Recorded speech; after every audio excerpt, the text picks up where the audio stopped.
Assalamualaikum warahmatullahi wabarakatuh. Hai, apa kabarnya semua? Ya, kita belajar lagi ya. Walau belajar dari rumah, tetapi kita tetap semangat ya. Anak-anak, hari ini kita akan belajar tema 1, subtema 3, pembelajaran 1 dan 2. Yuk, langsung aja. Udin dan teman-teman belajar di sekolah. Selain waktu belajar, ada juga waktu istirahat. Waktu istirahat dapat digunakan untuk berbagai hal. Ada yang bermain, berbincang, atau saling bercanda dengan teman. Udin dan Beni beristirahat di bawah pohon rindang. Mereka menikmati bekal makanan dari rumah bersama-sama.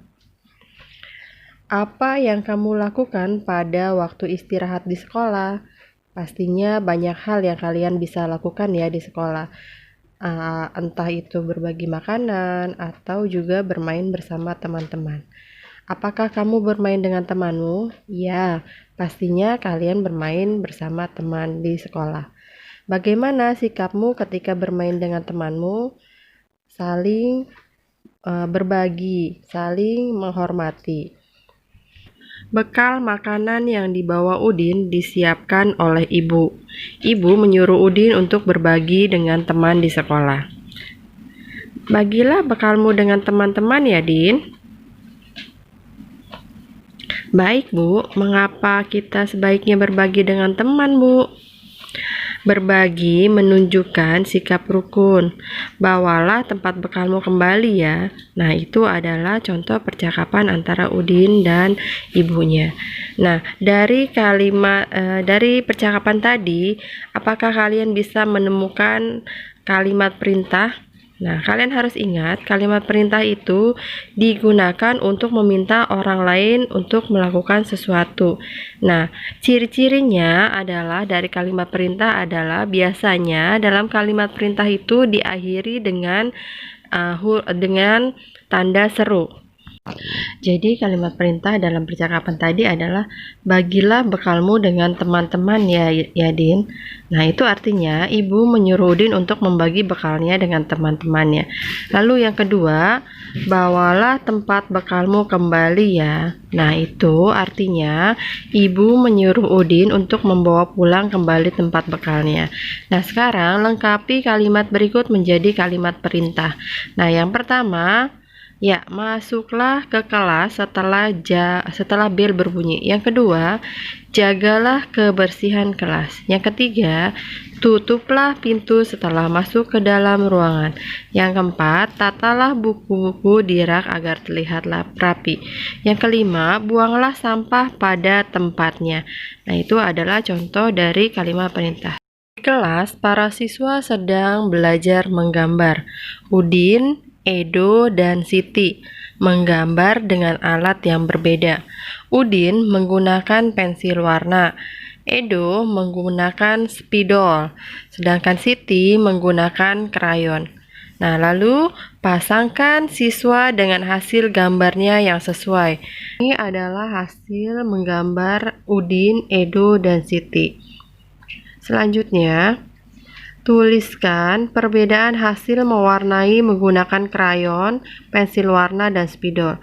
Kalau menggunakan krayon menghasilkan warna yang tebal dan memiliki tekstur yang kasar. Menggunakan pensil warna menghasilkan warna yang halus dan memiliki tekstur yang halus.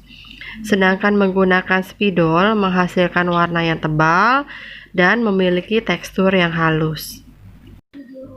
Siswa di sekolah Udin cukup banyak. Ada 125 siswa laki-laki dan 117 siswa perempuan. 125 terdiri dari 1 kubus ratusan, 2 kubus puluhan, dan 5 kubus satuan. Sedangkan 117 terdiri dari 1 kubus ratusan, 1 kubus puluhan, dan 7 kubus ratusan. Nah, penjumlahan dapat dilakukan dengan cara panjang atau cara pendek. 125, jadi kita uraikan dulu. 100 tambah 20 ditambah 5. 117, 100 ditambah 10 ditambah 7. Lalu kita jumlahkan 100 ditambah 100 hasilnya 200. Lalu kita tambahkan lagi yang puluhannya, 20 ditambah 10 jadinya 30. 5 ditambah 7 hasilnya adalah 12. Kemudian 200 tambah 30 tambah, nah yang 12 nya ini kita uraikan dulu ya. Jadi 12 terdiri dari 10 ditambah 2. Kalau sudah diuraikan bisa langsung menjumlahkan. Jadi 200 ditambah 30 tambah 10 jadinya 40 ditambah 2. Hasilnya adalah 242. Ya, menjumlahkan dengan cara pendek. Ya, kita jumlahkan dulu dari belakang, yaitu dari satuannya. 5 ditambah 7 hasilnya adalah 12.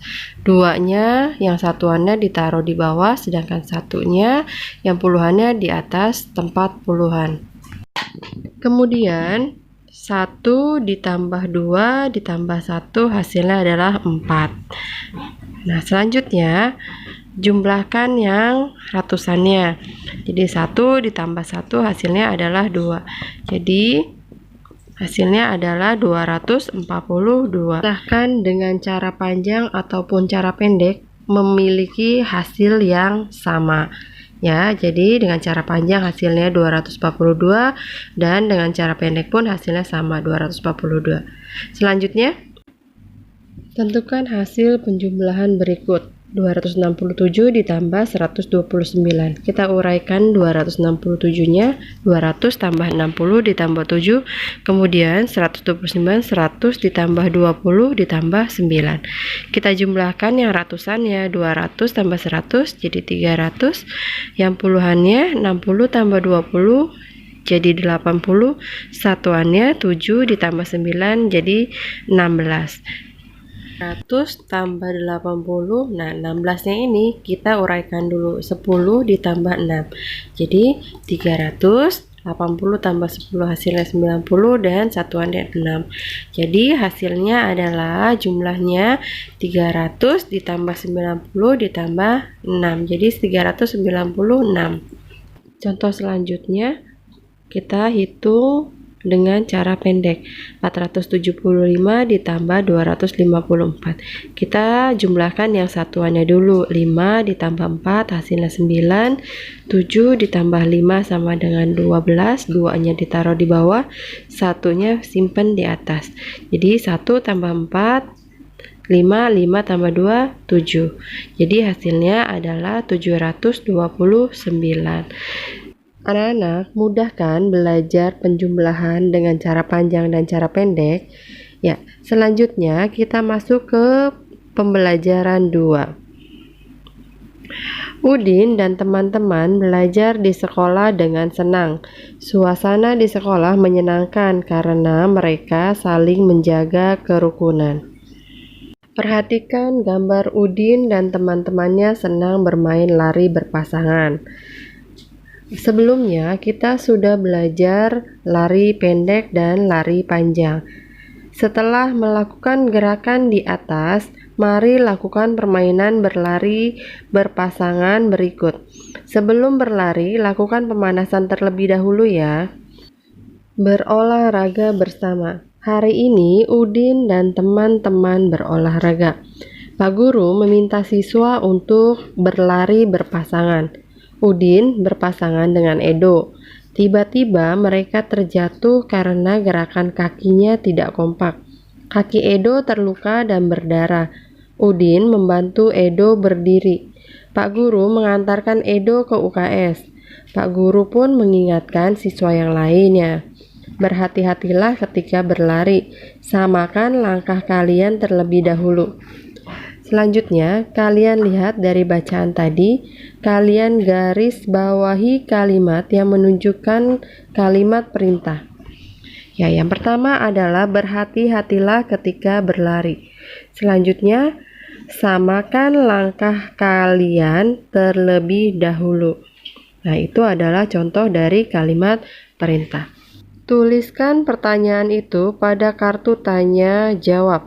Tukarkan kartumu dengan teman sebangkumu. Kemudian tuliskan jawaban yang benar sesuai dengan pertanyaan temanmu. Membuat kalimat tanya harus mengandung kata tanya dan diakhiri dengan tanda tanya. Ini adalah contoh pertanyaannya ya. Apa yang menyebabkan Udin dan Edo terjatuh? Yang menyebabkan Udin dan Edo terjatuh karena gerakan kakinya tidak kompak. Pembelajaran hari ini sudah selesai. Apa yang dilakukan Udin dan teman-teman sebelum pulang? Mereka berdoa bersama. Selanjutnya, sikap Udin di sekolah sesuai dengan pengamalan sila pertama dan kedua Pancasila. Sikap manakah yang dimaksud? Tuliskan pada tabel. Yang masuk dalam sila pertama adalah Udin dan teman-teman berdoa sebelum pulang sekolah. Sedangkan yang masuk dalam sila kedua, Udin membantu Edo yang sedang terjatuh. Itu adalah contoh pengamalan sila pertama dan kedua. Coba kita lihat lagi contohnya yang berikutnya. Contoh pengamalan sila pertama di sekolah. 1. Mempersilahkan teman yang akan beribadah. 2. Berdoa bersama sebelum belajar di kelas. Contoh pengamalan sila kedua Pancasila di sekolah adalah 1. Menggunakan bahasa yang santun saat berbicara dengan guru. Yang kedua, menolong teman yang mengalami kesulitan. Itu adalah contoh dari pengalaman sila pertama dan kedua. Tanda centang pada gambar yang sesuai pengamalan sila pertama atau sila kedua Pancasila di sekolah. Tuliskan sila yang sesuai di bawah gambar. Gambar yang pertama sesuai dengan sila kedua, sedangkan gambar yang kedua sesuai dengan sila pertama. Soal latihan.